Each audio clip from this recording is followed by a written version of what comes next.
Good morning everyone. आज हम लोग जो बात करेंगे द्विघात समीकरण के मूलों की प्रकृति की। सबसे पहले हम द्विघात समीकरण के मूल को देखते हैं। तो जो द्विघात समीकरण का जो मानक रूप होता है ax square plus b x plus c is equal to 0। इसमें जो x का जो मान होता है वही द्विघात समीकरण का मूल कहलाता है। ax square plus b x plus c is equal to 0 में जो x होता है यही x जो द्विघात समीकरण का मूल होता है। तो आज जो हम लोग बात करेंगे इसके प्रकृति की करेंगे, इसके गुण के करेंगे। तो आज हम लोग जो है x के गुणों की चर्चा करेंगे। तो इसके लिए जो सबसे पहले हम द्विघात समीकरण का जो द्विघाती सूत्र है उसको देखते हैं।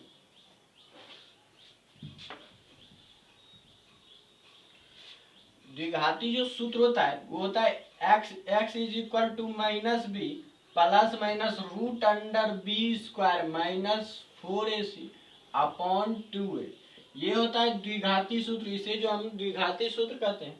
इसका जो विश्लेषण जो है इस हमने पिछले वीडियो में कर लिया था। तो x is equal to minus b plus minus root under b square minus 4ac upon जो है 2a।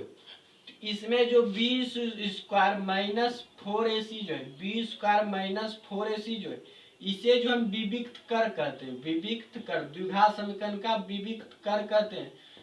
हिंदी में जो हम लोग इसे जो है द्विघात समीकरण का विविक्त कर कहते हैं और इसे जो डी से सूचित करते हैं क्योंकि इसका जो इंग्लिश होता है वो होता है डिस्क्रिमिनांट।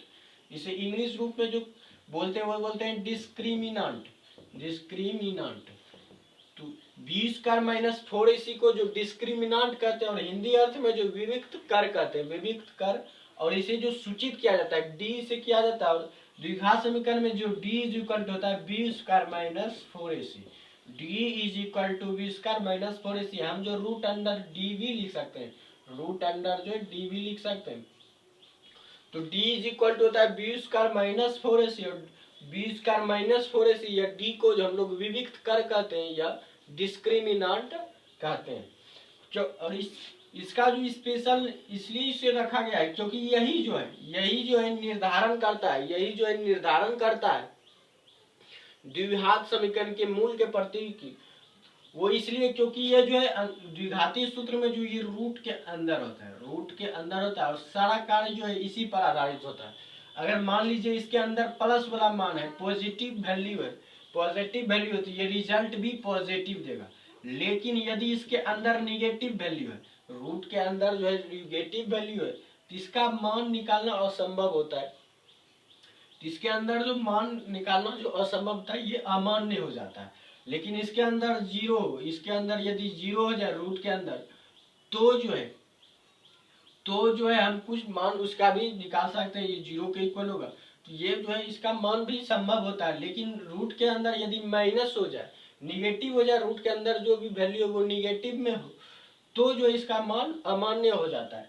तो सारा कार्य जो इसी पर आधारित होता है। चूंकि ये जो इसी के अंदर होता है रूट के अंदर बी स्क्वायर माइनस 4ac तो यही जो इसके अंदर जो वैल्यू है निगेटिव पॉजिटिव जीरो तो इसके अंदर जो यही वैल्यू यही निर्धारण करता है कि हम मान्य अमान्य है या मान्य है, इसका मान्य निकलेगा या नहीं निकलेगा। इसीलिए चूंकि द्विघाती सूत्र में जो रूट के अंदर होता है बी स्क्वायर माइनस 4ac होता है इसलिए जो यही जो निर्धारण करता है द्विघात समीकरण के मूलों की प्रकृति का। तो सबसे पहले देखते हैं जैसा अभी हमने देखा,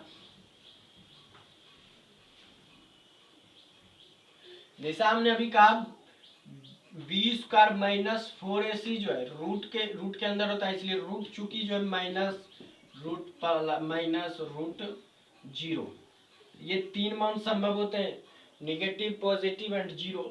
तो यदि जो पॉजिटिव होने के लिए रूट को पॉजिटिव में आंसर होने के लिए जो बी स्क्वायर माइनस 4ac को जीरो से बड़ा होना पड़ेगा। इसके अंदर पॉजिटिव वैल्यू होने के लिए जो रूट बी स्क्वायर को जो है बी स्क्वायर माइनस 4ac को जो जीरो से बड़ा होना पड़ेगा। फिर जो है बी स्क्वायर माइनस 4ac को जो है निगेटिव वैल्यू होने के लिए जो है इसे जीरो से छोटा होना होगा। और बी स्क्वायर माइनस 4ac को जो जीरो के इक्वल होने के लिए जो जीरो के यहाँ पर जो जीरो के इक्वल होने के लिए जो इसे जो है जीरो के इक्वल होना होगा। तो यहाँ पर तीन मान संभव होते हैं, एक जीरो से बड़ा, एक जीरो से छोटा, एक हो सकता है जीरो के इक्वल हो जाए। तो b square minus 4ac, b square minus 4ac is equal to 0। तो इसके तीन मान संभव होते हैं, या तीन रूप संभव होते हैं, तीन शर्त संभव होते हैं। बी स्क्वायर माइनस 4ac जो greater than 0, b square minus 4ac less than 0, और b square minus 4ac is equal to 0। तो इसे जो हम डी के इक्वल भी कर सकते हैं, D greater than 0, D less than 0, और डी इज इक्वल टू 0। ये जो इनके तीन शर्त निकल कर आते हैं, D greater than 0, D smaller than 0, और डी इज इक्वल टू 0। तो जब डी ग्रेटर देन 0 होगा तो इसका मान जो है पॉजिटिव में आएगा, रूट जो पॉजिटिव में आएगा तो इसका आंसर संभव हो पाता है। इसलिए जो है इसका मान वास्तविक मूल निकलता है, इसका वास्तविक मूल होता है। इसके जो मूल निकलते हैं वो दो मूल निकलते हैं।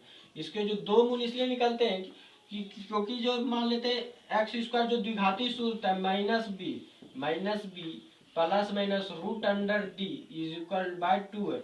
हम यदि डी को जो है डी को जीरो कर दे, डी को जो जीरो के इक्वल कर दे, तो इसका जो मान आएगा डी इज इक्वल टू 0। तो जो है minus b by 2a answer आएगा, प्लस माइनस 0, प्लस माइनस 0। तो इसके दो रूट संभव होंगे, माइनस बी बाय 2a में जब हम प्लस 0 करेंगे, और एक माइनस बी बाय 2a में जो हम माइनस 0 करेंगे। तो इस प्रकार जो इसके दो मूल संभव होते हैं, एक minus b by 2a plus 0 जब या 0 के जगह पे कोई हो, और उसके बाद एक माइनस के रूप में। तो इसके दो मूल संभव होते हैं। तो उसमें यदि d जो है 0 से बड़ा हो, d जो 0 से बड़ा हो, यदि d का मान पॉजिटिव हो, 0 से बड़ा हो, यदि d का मान पॉजिटिव हो, तो इसके दो वास्तविक मूल निकलते हैं। इसके दो वास्तविक मूल निकलते हैं, दो वास्तविक मूल होते हैं। जब d जो है 0 के बड़ा हो, या 0 से या d पॉजिटिव हो, तो जो है दो वास्तविक मूल निकलते हैं, वो भी भिन्न वास्तविक मूल निकलते हैं, मतलब अलग अलग असमान वास्तविक मूल निकलते हैं। यदि जो है डी 0 से छोटा हो या निगेटिव हो, तो जो इसके वास्तविक मूल नहीं होते, इसके वास्तविक मूल नहीं होते, ये वास्तविक मूल नहीं होते, ये वास्तविक मूल नहीं होते, इसके वास्तविक मूल नहीं होते, ये इसके मूल जो वास्तविक मूल ज्ञात संभव नहीं हो पाता है। यदि डी 0 के इक्वल हो जाए, यदि डी 0 के इक्वल हो जाए, जिसके दो समान वास्तविक मूल होते हैं, दो समान वास्तविक मूल होते हैं, इसके दो समान वास्तविक मूल होते हैं। इसके जो d इज इक्वल टू यदि 0 हो जाए, तो वास्तविक मूल जो है दोनों वास्तविक मूल समान होता है। यदि d जो है 0 से बड़ा हो या पॉजिटिव हो, तो वास्तविक मूल जो है दोनों अलग अलग होता है। लेकिन यदि d से जो 0 है छोटा हो जाए, निगेटिव हो जाए, तो इसके वास्तविक मूल संभव नहीं, तो इसके वास्तविक मूल नहीं होते। ये जो मूलों की तीन प्रकृति, द्विघात समीकरण के मूलों की तीन प्रकृति, यदि d जो है 0 से बड़ा हो तो दो वास्तविक मूल जो है समान होते हैं, और जब d जो है 0 से छोटा हो तो जो इसके वास्तविक मूल नहीं संभव होते हैं, इसके मूल ज्ञात नहीं होते। और तीसरा जो है यदि d जो 0 के इक्वल हो जाए, तो इसके दोनों वास्तविक मूल आपस में समान होते हैं। तो ये जो तीन गुण थे मूलों के प्रकृति की, द्विघात समीकरण के मूलों के प्रकृति की।